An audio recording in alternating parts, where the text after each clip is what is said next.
Welcome everybody. This is our last session of today, and we have three speakers for you: Jon Fancey, Bec Leyons, and Chris Hauser. Jon and Bec we've met earlier today, but for Chris, it's his speaker debut at Integrate. And the topic of the session is about the modernization of integrations. So let's quickly hand over to you. So I would say, go ahead. Great, thank you very much. Yeah, we're coming to you live from Washington and Australia. So fingers crossed everything goes well. What we're going to do today is talk to you about modernizing your integration environments.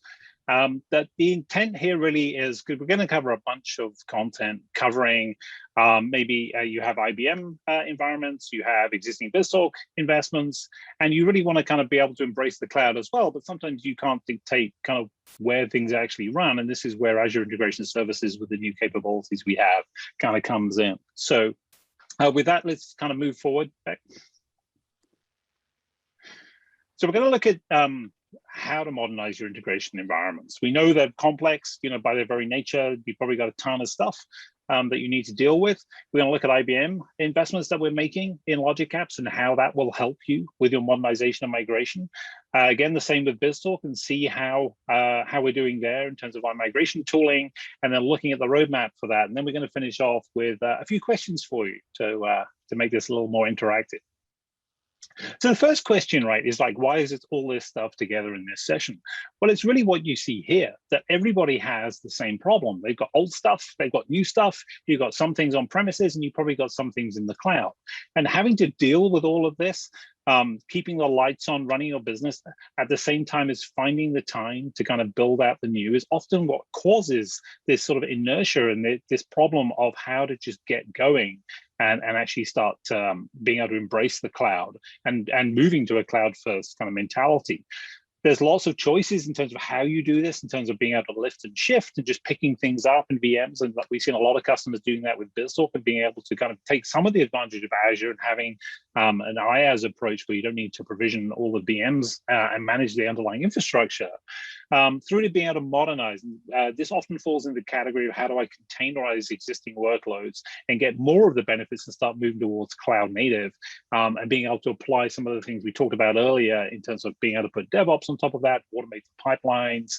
And then there's rewrite, which is often the most attractive, but also the most amount of work, and therefore can be the most problematic of like, well, if I had nothing, this is how I would start. These are the technologies I want to use.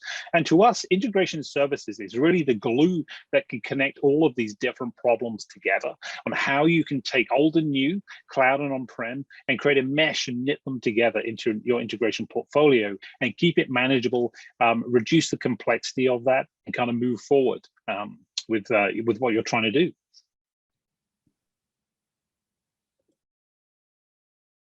So I'm going to hand you over to Bec now, who's going to dig into this in a little bit more detail. Awesome. Thank you, Jon. Okay, so I'm going to build off what Jon kicked us off with and talk about why and how integration is evolving. Traditionally, organizations predominantly operated within their network boundary of their own data centers. Within our data centers would be hundreds, if not thousands in some cases, line of business applications, all requiring simple to complex interconnectivity and orchestration. In this context, integration solutions were deployed to act as the grand central station of our application ecosystem, providing simplicity and a single point of configuration. Now, this has been the case for over 20 years. Now, with new paradigms comes a need for change and need for modernization. So one of those paradigms and changes is mobile. It's not surprising, especially in the world that we live in 2020 and 2021, that almost all employees now expect to access a line of business applications from mobile devices or from on the go, which is fueling a huge demand for mobile applications in the enterprise. If users can't access their data easily, it impacts their productivity. The second trend that's been going on for a number of years now is the move from traditionally hosted applications, such as for payroll, email, and more, are now moving to cheaper and simpler cloud-based SaaS counterparts.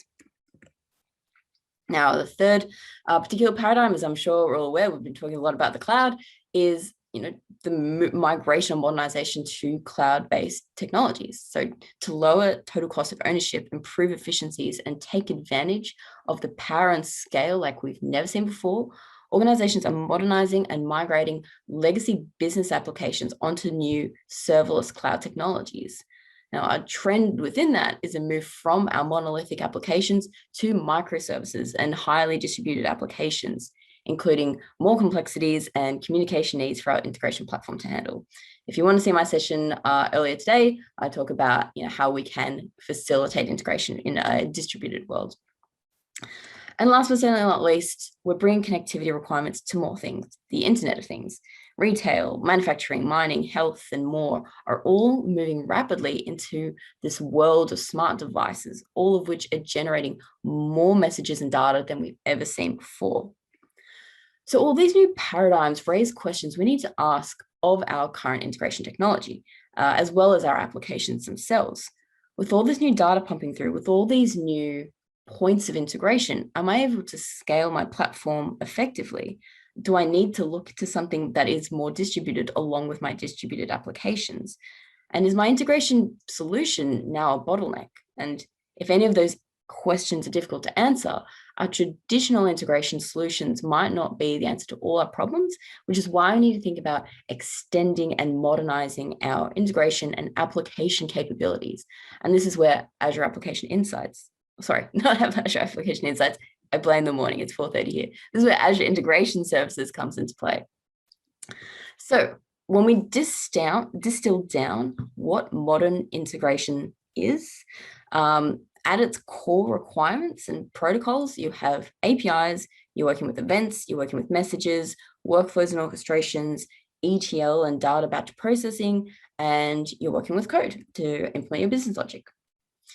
Microsoft has designed our suite of services to specifically cater to these different integration scenarios. So if you need to work with APIMs, you can work with API management. If you have events for event triggered systems, you've got Event Grid. If you need reliable messaging like the message box of BizTalk, you've got Service Bus. If you need orchestration, moving information from point to point and application to application, you've got Logic Apps.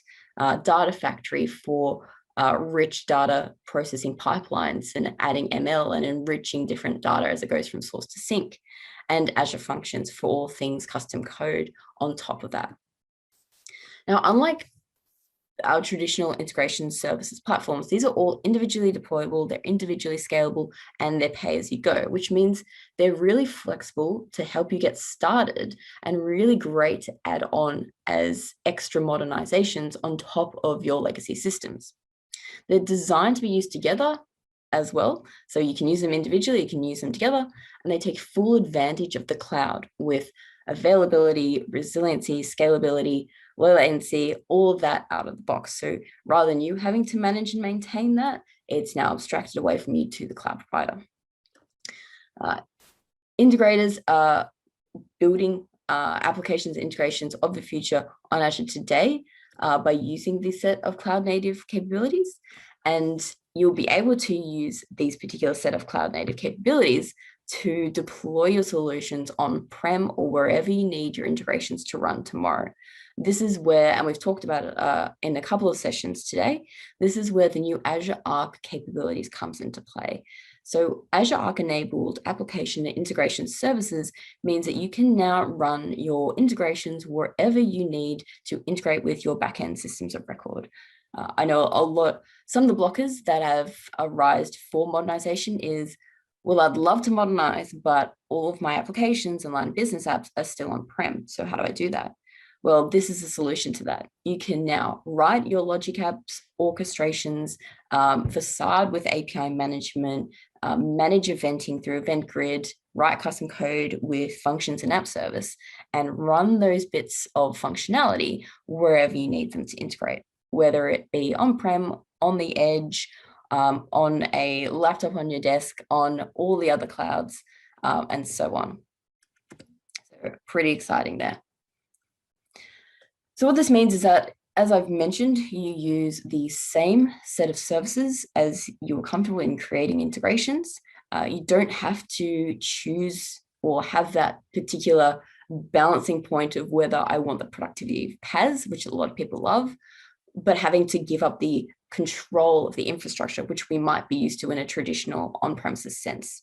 With Azure Arc enabled application platform services, we can take advantage of the PaaS benefits of Logic Apps, of API Man, and so on, but also maintain control of our environments and apply policy and apply networking, all those good things that we need as an organization. And to get past our security team, we can still do that while taking advantage of all these cool features. And of course, the big one that I've mentioned, just being able to run this anywhere is an exciting endeavor that the Azure Application Platform team is taking on. So stay tuned for more things coming in that particular ecosystem, but this is definitely something that we see as an unblocker to a lot of organizations to modernize. So distilling it down, why modernize? And what does this mean for my business? Now, there are a lot of technical benefits to modernizing, such as being able to scale, being able to innovate on the fly, being able to use modern paradigms and modern code languages and drag and drop interfaces like with Logic Apps. But for the business, it's a couple of things of why we need to modernize. Agility, being able to be agile in the market, create new functionality rapidly, rather than having to go through all the traditional waterfall and testing cycles of our older implementations. The ability to scale, that's another one, that's a big one. When we run things on premises, we have to make sure that we plan for capacity. And sometimes, if worst case, we don't plan correctly. And on the other end of the spectrum, if we over provision, then we are paying for something that we don't necessarily need.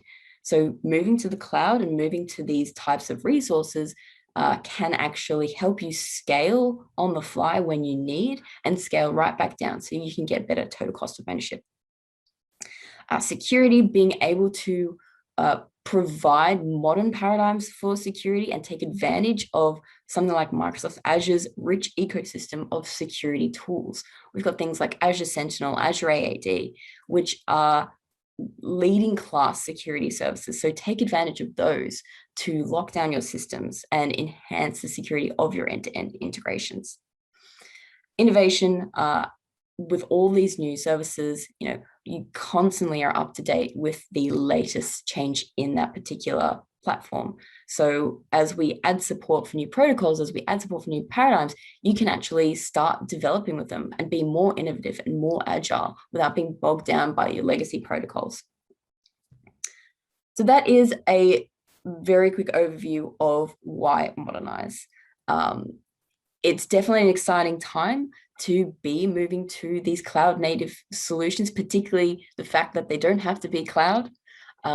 So I'm going to pass over to Chris, who's going to be talking about how we can use Logic Apps and modern protocols to extend our IBM mainframes. Hello, I'm Chris Hauser, a program manager on the Logic Apps team. I'm responsible for our on-prem product, Host Integration Server, and our mainframe integration in Logic Apps. Today I'll be talking about modernizing your mainframe integration with Logic Apps. For some time, we've had great on-prem mainframe integration with Host Integration Server. It covers all the major ZOS products. It provides a full SNA stack and SNA gateway. We have data providers for DB2 and vSAM that can be used in custom .NET applications or in BizTalk Office SQL Server. Our transaction integrator feature allows custom .NET applications to invoke CICS applications. For CICS applications that require 3270 screens, it has Session Integrator that provides programmatic access to the 3270 sessions, and the BizTalk MQ adapters allow access to IBM MQ servers. This solution has allowed customers to leverage .NET and other Microsoft servers for integration with their mainframe. But more and more, customers are wanting to take advantage of the cloud to be able to create serverless cloud solutions. To aid this transition, our team is working to bring the technology in HIS to Azure in the form of Logic Apps connectors. Today we have 2 new connectors targeting IBM integration. Earlier this year, we GA'd our IBM 3270 connector, which can drive 3270 applications from your workflow. Logic Apps Standard now includes a built-in MQ connector that fills many of the gaps of existing MQ connectors. On our roadmap of new built-in connectors, we have a host file connector that can read and write to offline vSAM files, a new DB2 connector with wider functionality than the existing connector, a CICS connector that will enable invoking a CICS transaction from your workflow, and an IMS-DB connector that will allow workflows access to data in IMS databases. The 3270 connector is based on our session integrator technology. This technology was developed for cases where the screen logic and business logic could not be separated, so can only be driven by a 3270 screen. With a 3270 connector, you can drive a task in a 3270 application from your Logic Apps workflow. It is GA'd and available for production use. It's a consumption adapter at present, but there are plans to provide a built-in connector. It supports ICE environments, which provide VNet integration for access to on-prem mainframes. We have created a design tool that guides users through creating the custom metadata to drive their screens. It uses TN 3270 sessions to access the host, no SNA required. Added in the GA with support for structures and arrays. Here's an overview of how the connector works. A user would start in the 3270 design tool to record tasks or to record a task in their 3270 application. Define the navigation, define the in and out parameters, and once tested, they can generate the HIDX file containing the metadata. This file would be imported into their integration account, and when the 3270 action is added to the workflow, you can choose the HIDX file and it will dynamically include the parameters you've defined. When the action runs, a 3270 session will connect to your host and drive through the screens, inputting data to specific fields and returning data from the output fields. This returns data that can be used in subsequent actions in your workflow. Our newest connector is the MQ connector. This is a built-in connector available in Logic Apps Standard Workflow. With a standard workflow, you'll be able to develop and test your workflows in VS Code. With VS Code, you can test workflows against your on-prem resources. You can debug your workflows, deploy them to Azure. Once deployed to Azure, your Logic app can have VNet integration through an app service plan. Some of the new features are triggers, connection pooling, browse locking of messages, batch send and receives, message encoding, and TLS support.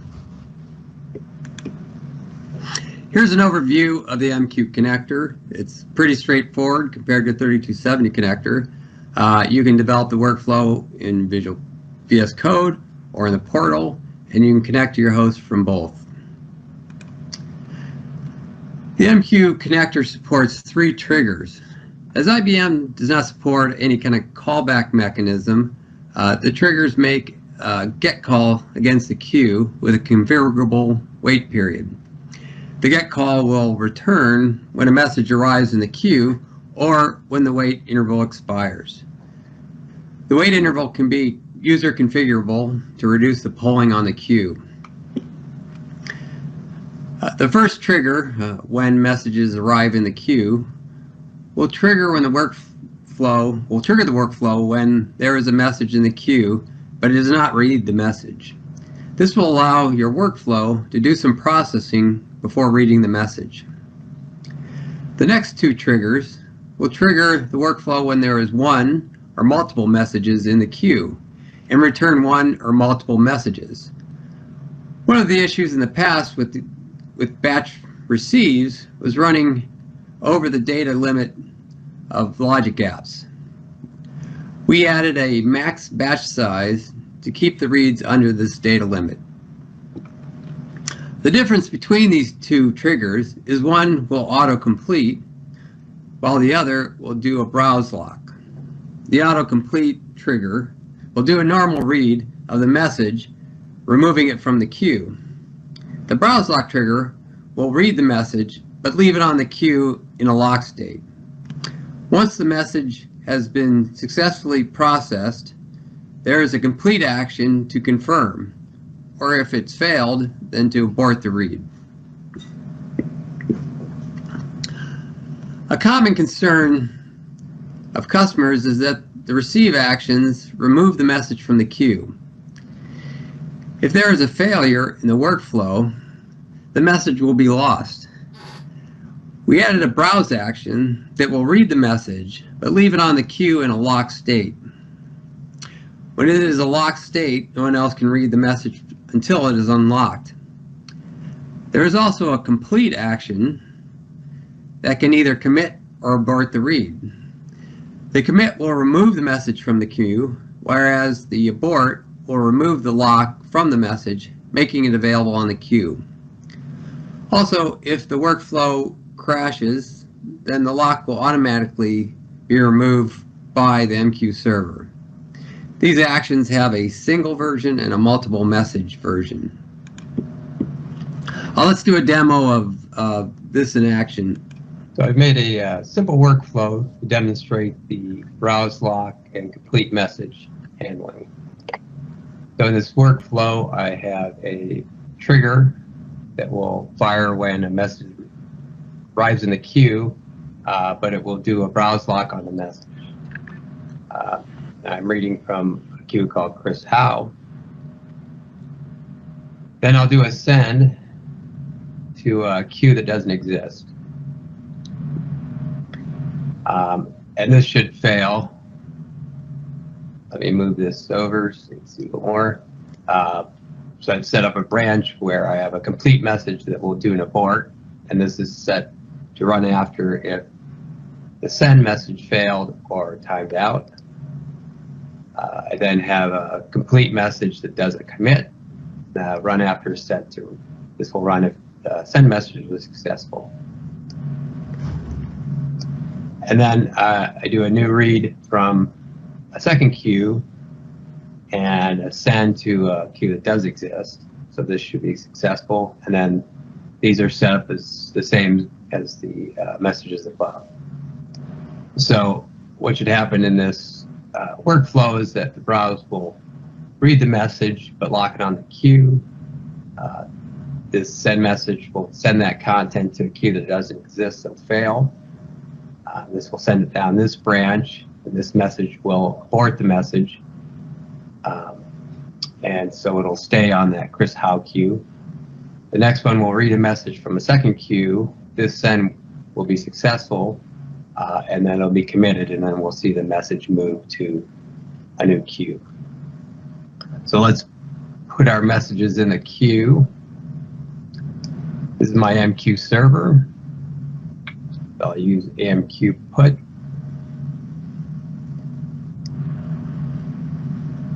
Put some messages in the queue.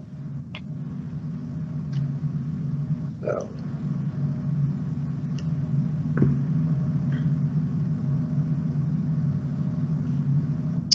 And then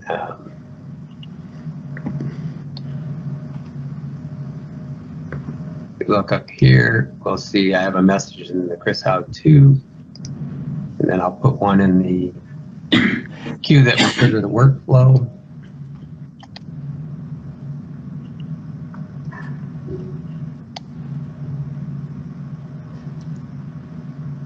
So now we have messages in both queues.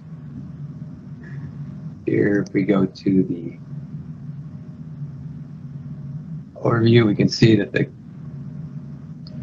workflow ran successfully. We see that we've got the message that was in the abort case is still left in the queue, and the one where we did a commit has been moved to the other queue.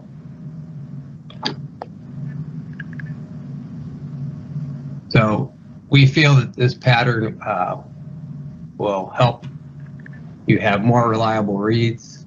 You can pull the message, process it, persist it, and then if that's all successful, commit it and pull it off the queue. And if it's not successful, then it remains on the queue and the message is lost. So I've made a simple workflow to demonstrate. The connector supports receive and send actions for single messages and multiple messages. These actions support encoding of the messages for sends and receives. The multiple message actions also support configuring a max message count and a max batch size.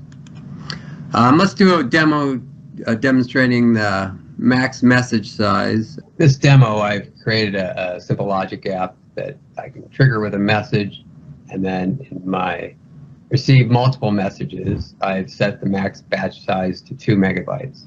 And then my MQ series server, I have a queue that has 10 1 megabyte messages. And so every time I send a message to the queue to trigger it, it will read, should read 2 messages off of this queue and then put them in his return queue. So let's fire it off.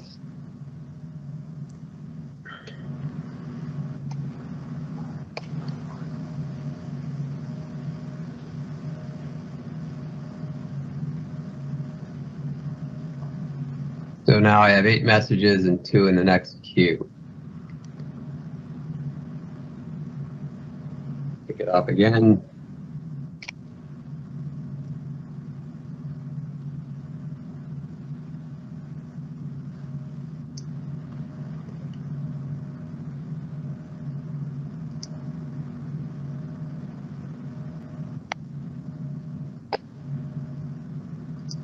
Next go around, we should see the count go down to 6. There we have 6, and now 4 in the next queue. So this shows the ability to do a batch receives, but be able to set the maximum size. With Logic App Standard, the max data size is user configurable. But even if you set a size to 300 megabytes, sometimes it's unpredictable what size the messages coming in are, and this allows you to control the size of the message to keep it under the limit that you've set. Our new roadmap for new built-in connectors includes 3 connectors for data integration and 2 connectors for application integration. The host file connector will allow your workflow to read and write from offline vSAM files. Because you cannot dynamically get schema from or vSAM files, the customer will need to use our Visual Studio Designer to define the schema and ideally from the Cobalt source, and then generate an HIDX file. The HIDX file will be used by the action to parse the vSAM files. The new DB2 connector will be a built-in connector and provide wider scope of support than the existing connector. We are planning to extend our Data Client to support IMS databases. This will allow you to create a connector similar to the DB2 connector and access your IMS DB databases from a workflow. The CICS connector will use our transaction integrator technology to allow your workflows to invoke CICS applications. The users will use our Visual Studio Designer to import their Cobalt source code and map the Cobalt data types to .NET data types, and then export that HIDX file, which will be used by the workflow at runtime. Well, thank you. I hope this technology and connectors will help you with your mainframe integration to modernize it in the future. Thank you. That's great. Thank you, Chris. Hopefully, as everyone can see, we're investing heavily across the integration portfolio that we have, bringing your IBM assets as well as your Microsoft ones together with Azure Integration Services, with investments in Logic Apps to build new connectors, even to be able to screen scrape those legacy applications without having to change them, as Chris talked about there with 3270, as well as being able to do heterogeneous messaging across different platforms using MQ with our new MQ connector support. So let's have a look at BizTalk now. So the BizTalk migration tool was built with one goal in mind, and that's to speed up your migration to Azure integration services. It's designed to reduce the amount of effort as well by being able to turn BizTalk applications into their equivalents in Azure integration services.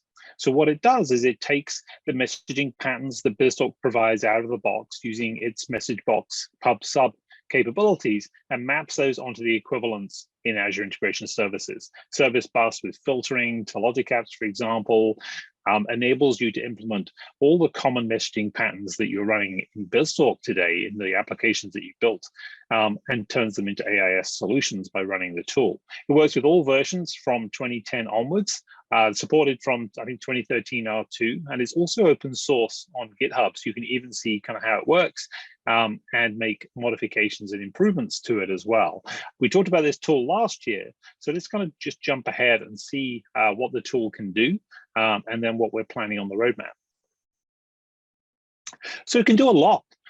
We have support for all the common adapters, file, FTP, and HTTP. BizTalk has been used predominantly for file-based communication, and of course, ubiquitous HTTP access. But what it does when you run it is that it generates a report from the MSI files that you export from your BizTalk environment. So you may not even have the source code for the solutions anymore. Doesn't matter. You can go to the admin console, export the MSIs, run the tool, and it'll tell you what it finds, even with sort of linked references between different BizTalk applications, kind of shred that, give you a report, and tell you what it can and can't do. So we have support for all the built-in out-of-the-box pipelines, XML receive, pass-through receive, and transmit, of course. And as I mentioned, with the messaging patterns, providing support for all the filtering capabilities like property promotion from schemas in demotion in the pipelines that get executed, and being able to put maps on the receive and send ports as well using the capabilities we have in Azure. As well as the pipelines themselves, you also get the pipeline components, including as well as XML, JSON, and flat file too. We also take orchestrations and convert those to their equivalents in logic apps. And the way we do this is there are some things that we do automatically, and then we kind of leave placeholders for you to complete the rest.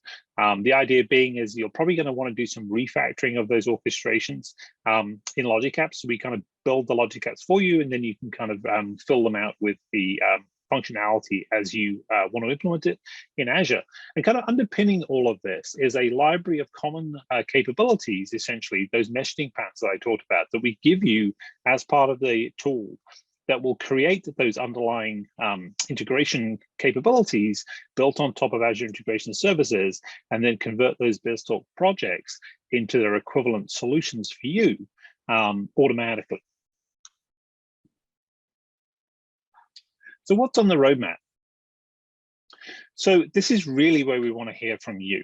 There are a number of things we're planning, but there's also things that we would love to have you help us prioritize. So the most obvious one that we've already been asked by a number of you is, can we support the new standard logic app SKU? So this is the ability to target the single tenant offering that we have been talking about already this morning, and you'll hear a lot more about over the course of the next couple of days, so that you can take a BizTalk solution and convert it to the latest and greatest that we have in logic apps. Also coming is support for SCP and WCF adapters, sorry, I was going to say connectors. This allows you to map them to the equivalent functionality in Azure again. So I think this will cover off a big chunk of the use cases on top of the existing file, FTP and HTTP adapters that we have. We're also looking at performance improvements. It may or may not matter if you're doing a lot of file-based access. Performance may not be your primary criteria, but we're improving the performance and throughput of the converted solutions as well. And then one of the other things that we know is a gap right now is how to convert things that depend on the BizTalk rules engine. So we're doing some exploration there as well. So we have a survey here. We would love for you to fill this in. But what we're going to do now is actually ask you some questions directly. Bec, are you ready? Yes, I am. So if everyone could go and navigate to your polls part of the Q&A platform. I'm about to go live with some polls, and we're going to actually get some feedback and make this interactive. So the first poll just gone live is Azure Integration Services on Azure Arc something you're considering? Some options there. Yes, I want to run my integrations on-prem. Yes, I want to run my integrations on multi-cloud. No, Azure for everything. That's fine with us. No, or I'm not ready to modernize. So we're going to get a live view of those particular answers coming in. So right now we're at about 60% running on premises.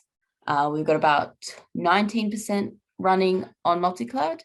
15% of you want Azure for everything and are growing. Okay, we're up to 17% for that. And a couple of people in the audience, about 2% looking not ready to modernize. So John, any thoughts on that?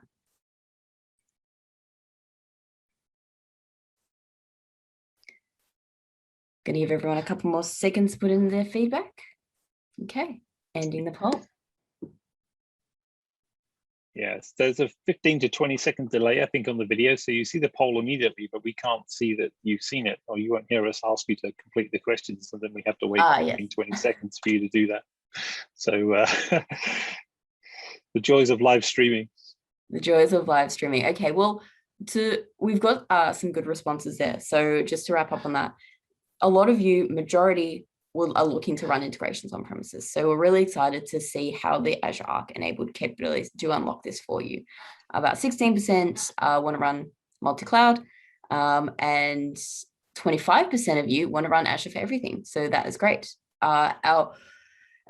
The guidance for this going forward is if you can use a managed service on Azure, absolutely do it. We have the Arc-enabled Kubernetes services if you need that control and you need to run off Azure. But by no means does that mean that Azure is not the preferred place to run your integrations. Okay, so second poll is now live. So the question is, do you currently run BizTalk? We have a couple of folks in the audience, about 16% who are running BizTalk 2020, 50% 2016, 15% running an older version, and about 20% of the audience not running BizTalk at all. So hope that some of the things we've been talking about have been relevant for you in this session. So with that question, I'm going to add another one to the poll, and that is, have you already started modernizing your BizTalk applications? So for the 17 and 50% of you who do run BizTalk, and for the 17% who do run an older version, have you started to modernize? Is this something you're thinking about? Would love to see where everyone is at in the audience. Give that a couple of seconds to complete. Right now, it's very much neck and neck between, yes, I use Azure Integration Services where possible, and also no, I'm still running my integrations on BizTalk.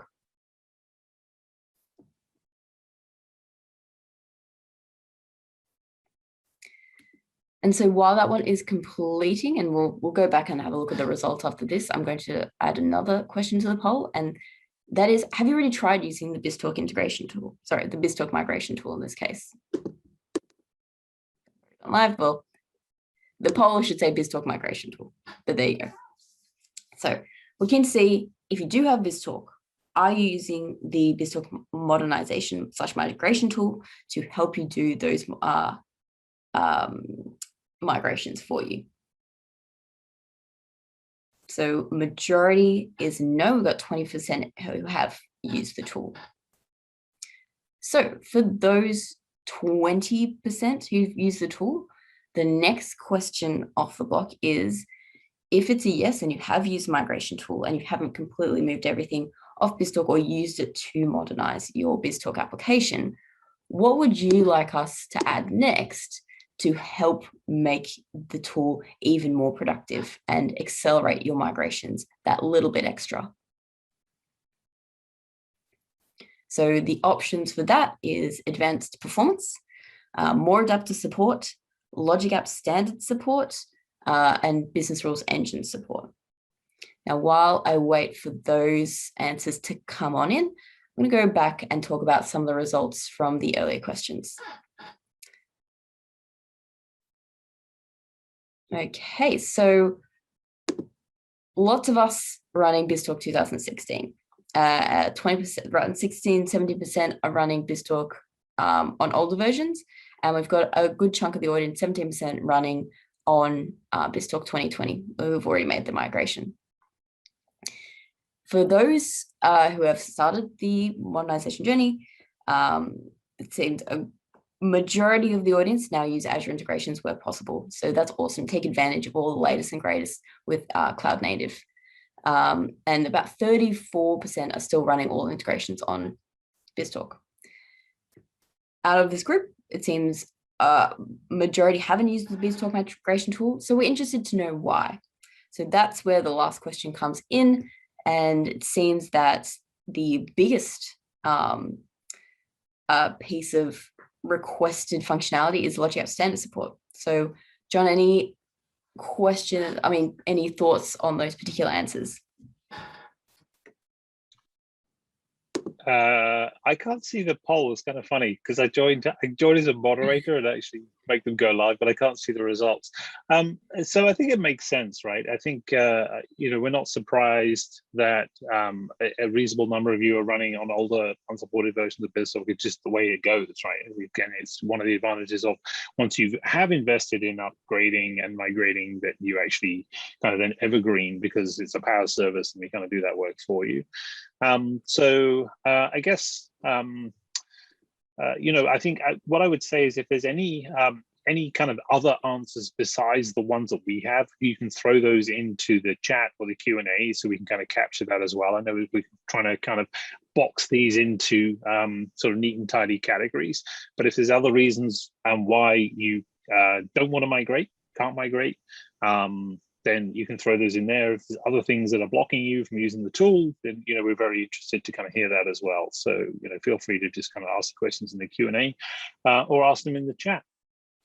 Yeah, and one more, just building off that, John, that I just added in, you mentioned if there's something blocking you, we want to know about. So the next question in the poll is, what is your biggest blocker to modernizing? The options for that are waiting for Azure integrations on Azure Arc general availability. We know that a lot of customers don't use particular services until they are GA. Service Bus is Azure only, so getting that equivalent messaging per system on-prem, is that a blocker for you? Overall efforts to migrate, and I'm planning to move to BizTalk 2020 first. And so a quick poll of the results there, it looks like it's an equal footing between it's the overall effort to migrate / customers folks are waiting to migrate to BizTalk 2020 first before they start thinking about modernization. Yeah, and just looking at the results, I can actually see this one. So again, not surprisingly, a lot of customers we talk to want to kind of get in a great place first by upgrading to 2020 before they start thinking about whether to target Azure integration for new development and then kind of looking at migration after that. So that doesn't make sense. I guess the effort to migrate is kind of interesting, and one if you have specific feedback, we would love to kind of dig into that as well in terms of what's causing you to pause in terms of the effort needed versus, for example, the effort in migrating from BizTalk 2010, if you're kind of running that or an older out of support version to 2020 and the multiple hops that kind of requires and testing and everything else. We're very interested to kind of hear that as well. One more question going live, and then we can open up to Q&A because we are at time. Yep. So the last question there is, and if I go live with this, what are your future plans? We've talked about some of the new ways you can modernize your BizTalk environments as well as your mainframes. We do have a migration tool. We do have a roadmap for updates. I'd love to hear your feedback. So as mentioned, put your requests either in Q&A or fill in the aka.ms/BizTalk migration survey form. We do monitor this, so if there's anything that you do need, if there's anything blocking you, we want to hear about it. So last question in terms of feedback, then we'll open up to Q&A is, what are your future plans? It seems Lots of people are waiting for Azure integration services on-prem, and that makes sense with about 50% of us wanting to run our migrations on-prem. A lot are planning a migration to BizTalk 2020, and then an equal footing between the other options there.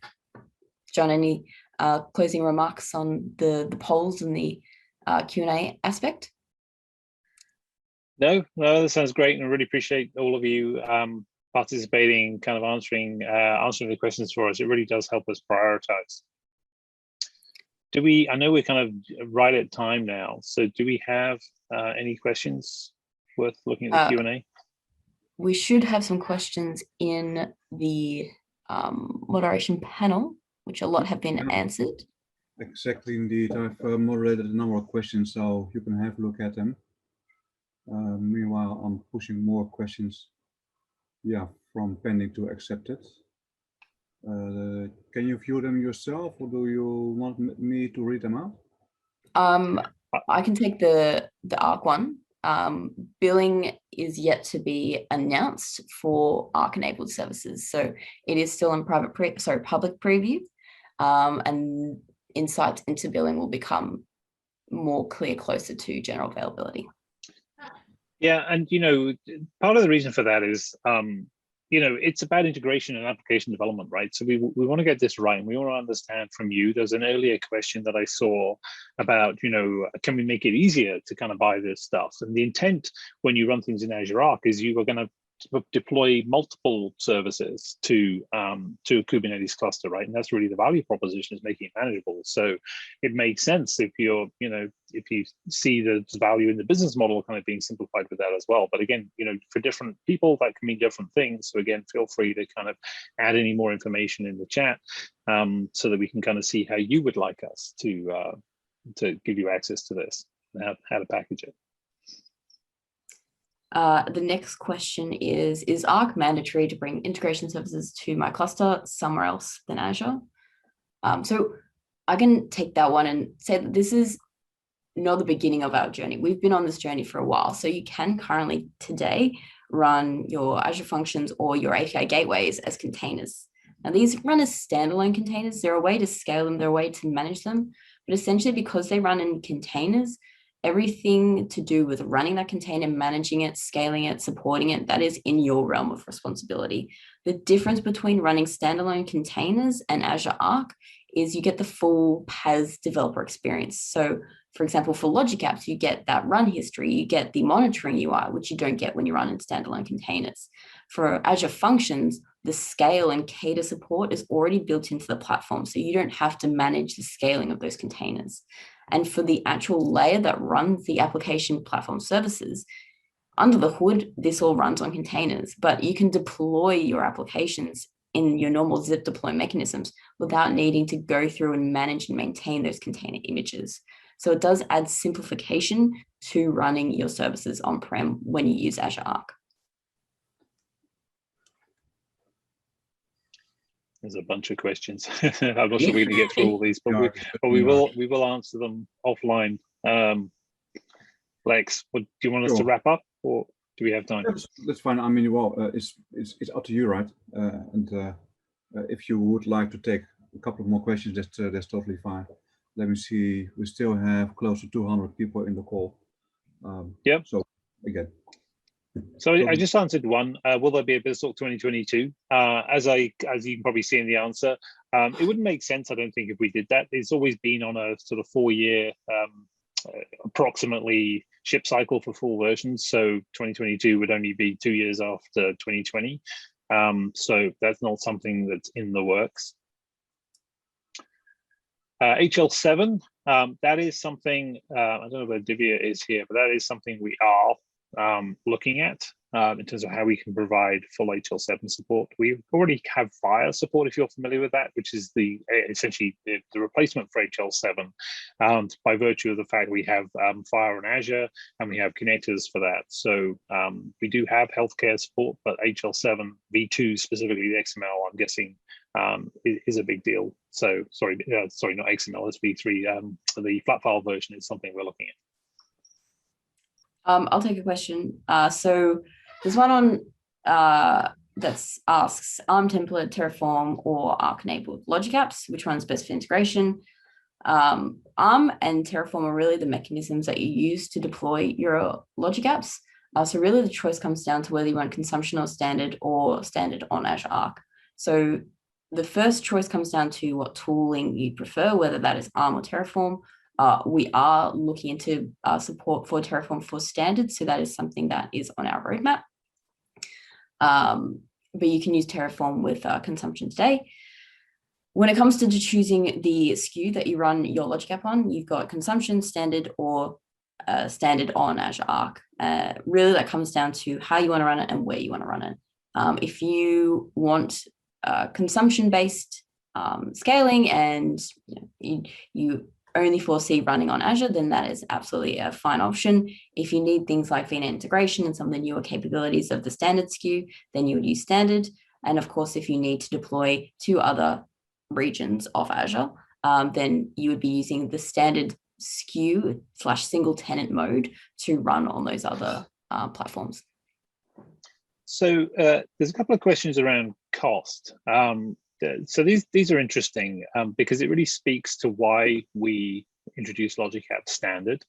That and I'm not sure we've explained so far what the difference is between cloud and the built-in connectors. You know, Chris mentioned the MQ connector is built in, so I'll just spend 30 seconds talking about that. Logic Apps consumption, as it's been for the last few years, essentially you pay per action, right? And depending on whether the action is a connector or a logic action, depends on the rate at which you pay. Logic App Standard changes that significantly because all the logical actions and a certain number of the connectors are all built into the runtime. So it's actually in the engine itself, and you don't pay extra for running those connectors, which is SQL, now MQ, Event Hub, and Service Bus. So there's no additional cost to pay anymore when you're doing these kind of high volume workloads, which is what we kind of expect when you're using things like Service Bus and Event Hub and even MQ. You're just paying for the compute, and you're in control in terms of how you set the scaling rules up. So it can be dramatically more cost effective depending on the type of workload you're running than consumption, and certainly compared with BizTalk Server if you're looking at buying licenses for that. So it's worth kind of understanding the cost model in terms of how standard changes. We did release in terms of our doc updates last week a whole doc that kind of explains this, the difference between consumption and standard. So I'd encourage you to kind of check that out and have a look and see whether it will work out for you. I don't know whether Bec is worth talking about the pricing calculator as well that you've been working on. Yeah, absolutely. So the new standard SKU, we give you the keys of the kingdom in terms of where you store your state and execution history. This is great because you get more control about where that and how that runs, how you back it up if you want GRS or RAGRS or just local redundant storage. So you get a bunch of control there, but you also now see all those operations on your build. So to help provide transparency in terms of what those operations are doing, how many they run per workflow run, we have a Azure Logic Apps calculator, which actually takes in your workflow definition. It will ask you a couple of questions such as how many times you want to run it, how many times your for each is execute, and how large your data payloads are. This all translates into storage executions behind the scenes, whether it's writing to a queue, writing to tables, and writing to Azure Blob. And then on the output of that, we actually say, okay, this is how many operations are going to run per month. And then you can plug that directly into the Azure pricing calculator to get those costs for your storage backend. Because costs are pretty small, when I say pretty small, I mean micro cents, you need to be running quite a number of workflow executions to be able to see a bigger impact on your build, but it's always good to be aware of what your services cost. So use the estimated tool and provide feedback.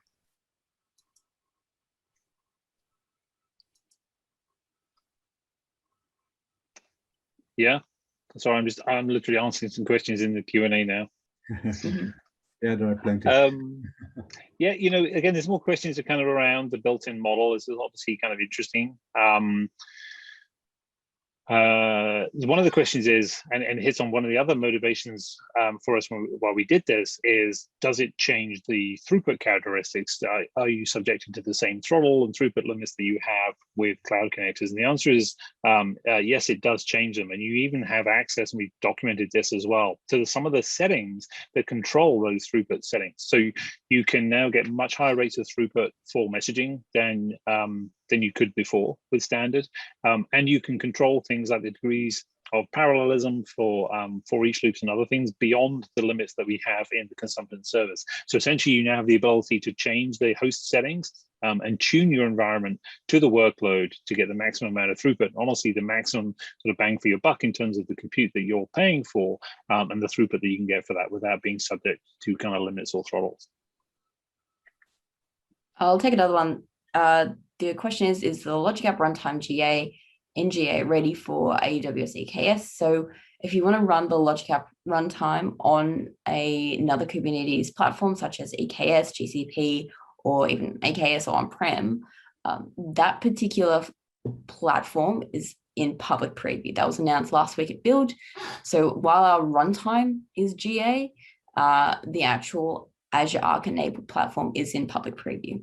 So I would recommend always, if you're going to be hosting things off Azure, Azure Arc enabled app services will provide the best experience for you.